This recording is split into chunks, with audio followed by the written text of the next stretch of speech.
eu estou atraindo a bênção de Deus para mim. E aí ele diz, vai ficar mais rico. Ao passo que aqueles que não obedecem, que querem fazer da sua maneira, aqueles que querem reter, acabam ficando cada vez mais pobres. E aqui há um leque muito amplo acerca de prosperidade, acerca de riqueza. E há um entendimento muito diferente aqui. Eu não entendo a riqueza como a pessoa que tem muito dinheiro, somente. Né? Eu entendo a riqueza como uma pessoa que ela tem riqueza de alegria, riqueza de saúde, riqueza de paz, que a pessoa que é contente com aquilo que ela tem.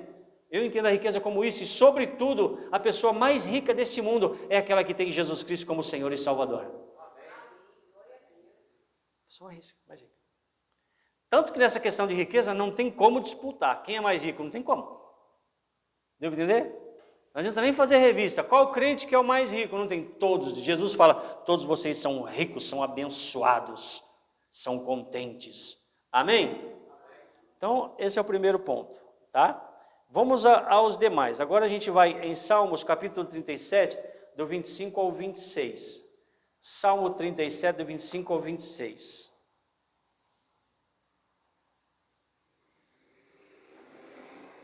Olha o que diz a palavra do Senhor.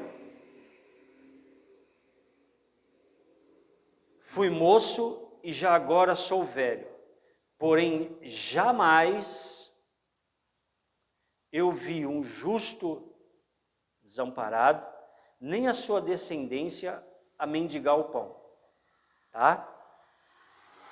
Vamos lembrar que esse salmo, ele está falando de uma indignação que existia naquela época e existe até hoje. É o fato do povo de Deus começar a olhar o ímpio e ver como o ímpio prospera. E na maioria das vezes o povo de Deus olhava e chegava à seguinte conclusão: nada de mal acontece com esse ímpio. Ele está sempre bem, sempre alegre, sempre festejando. Não tem crise para ele, não tem dificuldade para ele. Então o contexto desse salmo é esse. Tanto que ele já começa falando assim: não te indignes por causa dos malfeitores, nem tenha inveja dos que praticam a iniquidade. Já começa assim. Tá? Quando nós olhamos somente para aquilo que acontece com o ímpio, o sucesso aparente do ímpio, aqueles que não servem a Deus, não buscam a Deus, parecem que estão sempre bem, nunca tem problema nenhum. Aí o que vai acontecer? Nós vamos comparar ele conosco. E vamos julgar a nós mesmos, vamos chegar à conclusão de que nós não somos abençoados, que nós não temos alegria, não temos paz, tranquilidade, contentamento. Somos as piores criaturas do mundo e que o ímpio é melhor.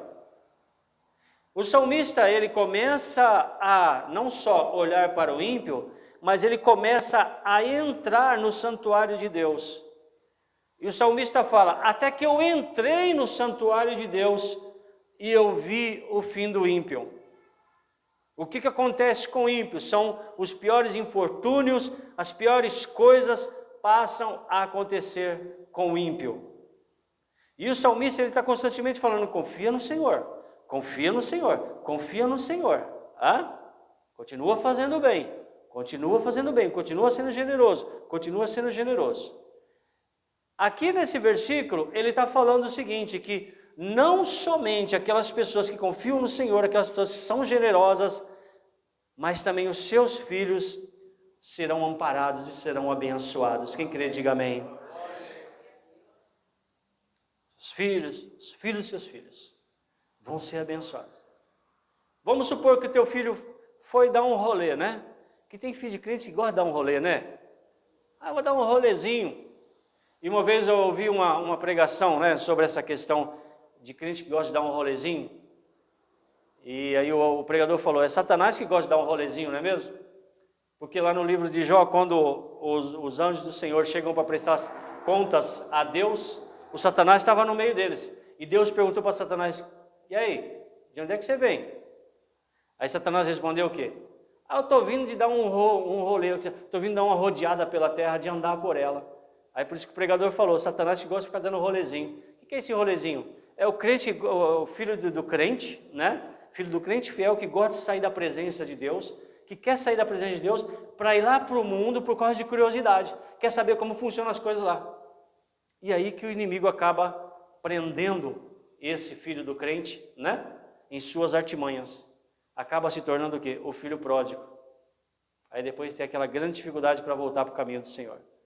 Mas alegre-se, crente fiel, porque diz a Bíblia que até mesmo o seu filho vai ser abençoado por causa da sua fidelidade ao Senhor teu Deus. Nunca vi os seus filhos mendigando comida. Está escrito aqui. Em seguida fala, ele sempre é generoso em dar e em emprestar. E os seus filhos são uma bênção. Então, seu filho está no mundo? Vai profetizando que ele é uma bênção. Em nome de Jesus. Meu filho é uma bênção. Meu filho vai sair desse mundo de escuridão, vai sair dessas trevas, e meu filho vai passar a servir a Jesus Cristo para a glória de Deus Pai. Vai profetizando, vai profetizando, vai profetizando. E essa palavra vai se cumprir em nome de Jesus. Mas profetize mesmo, não dê descanso aos seus olhos. Ore, clame ao Senhor. Senhor, sou uma alma generosa. Senhor, sou um abençoado. Senhor, eu e minha família serviremos ao Senhor. Aleluia. Glória a Deus. Amém? Então, esse é o segundo ponto. Deus, o Espírito Santo, vem sobre a sua vida e ele faz com que essa tendência que é natural de uma pessoa que está desacursoada, está cansada, está afadigada, ficar se comparando com os outros. Não se compare com os outros, não. Você é uma pessoa muito abençoada. Você é uma pessoa que tem a bênção de Deus sobre a sua vida. Você é uma pessoa generosa. E você vai prosperar em toda boa obra, em nome de Jesus. Continue esperando pelas promessas do Senhor. Essas ricas promessas do Senhor. Amém? Agora, repete-se no Novo Testamento, ok? Aquilo que o Velho Testamento já fala sobre generosidade. Em Lucas capítulo 6, versículo 38. O próprio Senhor Jesus falando, 6,38. Deem aos outros e Deus dará a vocês. Ele será generoso e as bênçãos que ele lhes dará serão tantas que vocês não poderão segurá-las nas mãos. A mesma medida que vocês usarem para medir os outros, Deus usará para medir vocês. Leve muito a sério isso, meu irmão. Assim como você deve levar a sério a palavra do Senhor, na sua totalidade. Nós lemos aqui, anteriormente, lá em Isaías, Deus falou, a minha palavra não voltará para mim vazia. Mas ela vai cumprir e vai me satisfazer naquilo que me apraz. A palavra de Deus não volta vazia. Se Jesus, o próprio Senhor Jesus está falando aqui, que se você der aos outros, Deus vai dar a você. Então creia nisso. Não vai te faltar nada em nome de Jesus. Deus vai prover as suas necessidades, tá? Amém. Deus ele vai trazer essa boa medida que você precisa. Deus ele vai suprir cada uma das suas necessidades. E é interessante, um ponto aqui que eu quero ressaltar para os irmãos, é que esse capítulo 6 está falando acerca de regra comportamental. Está falando de uma série de coisas, acerca de juízo temerário, está falando aqui a respeito de vingança. Em primeiro lugar, lá em cima ele começa a falar sobre, ai de vós os ricos, porque tendes a vossa consolação. Então Jesus está falando sobre juízo, né? E Jesus também anteriormente está falando sobre as bem-aventuranças. Então, num conjunto de regras comportamentais e muitas vezes de posicionamento moral, Jesus ele inclui aqui essa questão da generosidade. Ou seja, eu não roubar, eu não matar, eu não me vingar, eu ser uma pessoa que vou dar bons frutos, tá certo? É tão importante como eu ser uma pessoa generosa. E como eu disse no início desse projeto Bom Samaritano, na igreja evangélica, muito pouco se fala da questão do crente ser generoso. e de que a maioria dos crentes, pelo menos mais de 90% dos crentes, eles ainda não foram libertos na questão financeira, no bolso, na questão de ajudar as pessoas, ajudar ao próximo. A maioria dos crentes ainda não foram, porque também pouco se fala disso. Pouco se fala disso. E uma pessoa, quando ela pratica a generosidade, a sensação que ela tem é tão boa quanto ver Jesus fazendo um paralítico andar. É tão boa e é tão importante quanto Jesus pegar um cego de nascença e fazê-lo enxergar. Ou seja, a importância é igual. É um erro muito grande, né? É um erro muito grande. As pessoas, elas valorizarem mais determinadas coisas que a palavra de Deus traz e valorizarem menos outras coisas. É um erro muito grande. Daí a necessidade de escola bíblica dominical. Porque a escola bíblica dominical, ela vem muitas vezes de forma temática. Esse mês, irmãos, vamos aprender sobre o amor. Aí destrincha todos os assuntos sobre o amor. Outro mês, agora vamos aprender sobre generosidade. Sobre generosidade. Tá certo? E assim sucessivamente. Nós precisamos ter de forma completa na nossa vida todos os ensinamentos da palavra do Senhor. Porque quando ele diz a minha palavra não vai passar, essa palavra é de Gênesis a Apocalipse. E é claro que às vezes a gente... Obrigado. Às vezes a gente pega livros como livros difíceis e cansativos de ler, né? Como Deuteronômio, até mesmo Levítico, sabe? Qual mais? Que às vezes Números é terrível, né? Você está lendo sobre história do povo, tribos, quantos saíram, quantos ficaram, sabe? Quem foi pai de quem? Às vezes até cansativo, humanamente falando.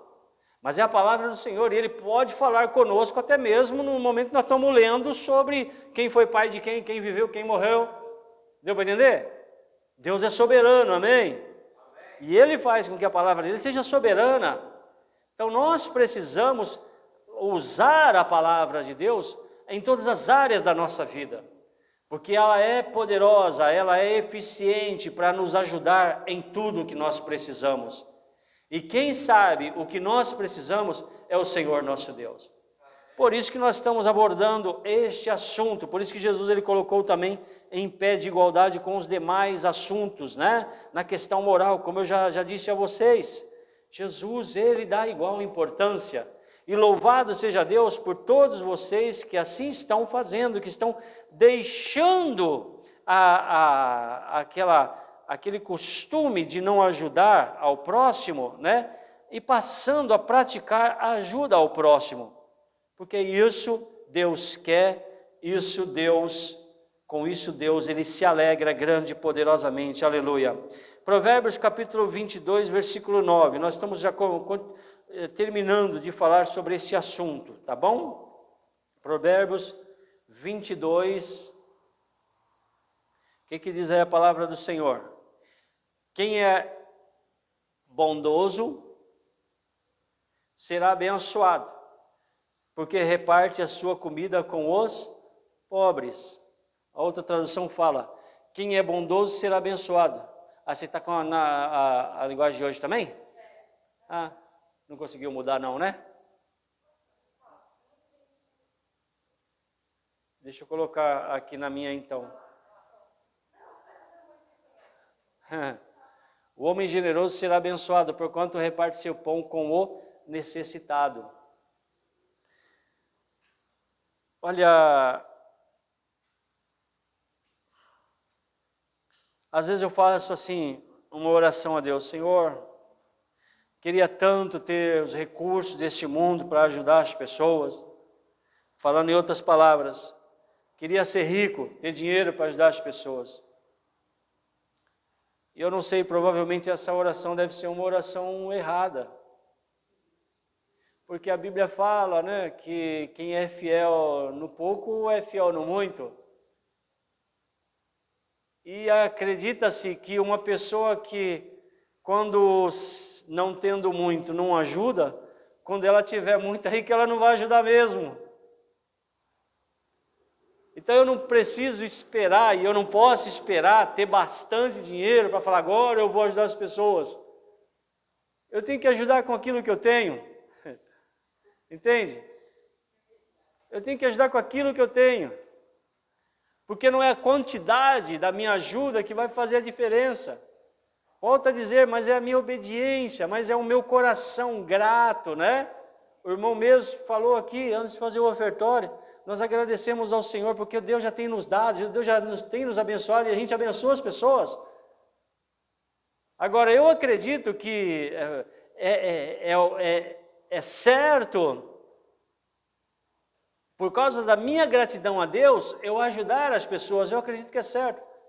Mas só que a minha intenção já tem que vir desde lá de trás. Antes de Deus me dar, eu já estou ajudando as pessoas.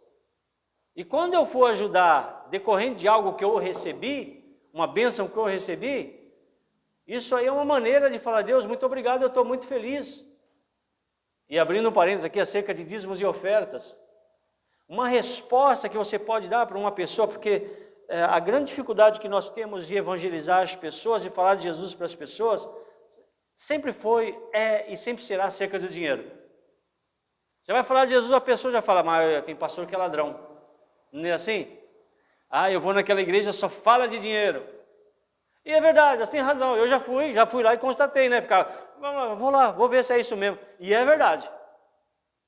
O culto tem 2 horas, o cara dedica 1 hora e 59 minutos para falar de dinheiro. 1 minuto ele fala aqui, Jesus salva. É isso mesmo? 1 hora e 59 minutos. E realmente fica uma coisa cansativa. Todo mundo fica desconfiando. Realmente, essa igreja, esse ministério só está preocupado em que o povo dê dinheiro. Por quê? Porque ela não faz aquilo que eu acabei de dizer. Equilibra as coisas. Ensina o povo tudo. Não ensina o povo só a dar bens materiais, ajudar as pessoas, ser generoso. Mas ensina o povo que tem que ter perdão, tem que ter amor. O marido tem que ser fiel à esposa, a esposa ao marido. Ensina a questão da santidade, a questão de louvor, adoração ao Senhor. E, sobretudo, ensina que Jesus, o que Ele tem de mais importante para dar, não está aqui na terra, mas está lá no céu, na morada que Ele foi preparar para todos nós. Ensina tudo, né? Então o grande obstáculo é esse, as pessoas já falam, é que pastor só pensa em dinheiro, o pastor fica roubando a igreja, que não sei o que, não sei o que. Então a maior dificuldade que nós temos, sabe, é com esse maledito do dinheiro, esse mal necessário. O dinheiro é um mal necessário. Precisamos do dinheiro? Precisamos. Mas nós não dependemos do dinheiro. Nós não dependemos de ter muito para começar a ajudar as pessoas. Tanto que a proposta bíblica qual é? Tem dinheiro? Ajuda com dinheiro. Tem tempo? Ajuda com o tempo. Tem alegria? Ajuda com alegria. Muitas vezes a pessoa vai visitar um pobre necessitado, não tem nada material para levar, mas só o fato de ir lá, quando ela sai, a pessoa já se sente muito melhor.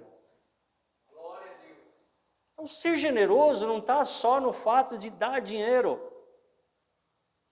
Ser generoso é uma condição, é um estado que a pessoa, um estado de espírito que a pessoa ela tem de prover as necessidades de outras pessoas. Ela tem isso. Ela se preocupa no bem-estar das pessoas.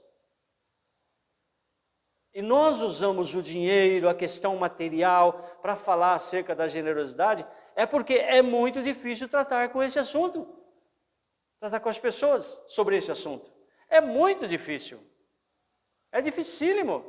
Não traz ânimo, não tem muito aleluia, não tem muito glória a Deus, tem nada. porque é muito difícil. Tem igreja, se você chega começando a falar sobre dinheiro que o crente precisa dar, é perigoso. Ou expulsa o pastor da igreja, ou eles vão embora da igreja. Porque é muito delicado esse assunto. E muito poucas pessoas, elas querem falar desse assunto, elas querem ouvir, elas querem abordar esse assunto por ser tão delicado. Só que Jesus, ele falou, o meu povo se corrompe, se perde,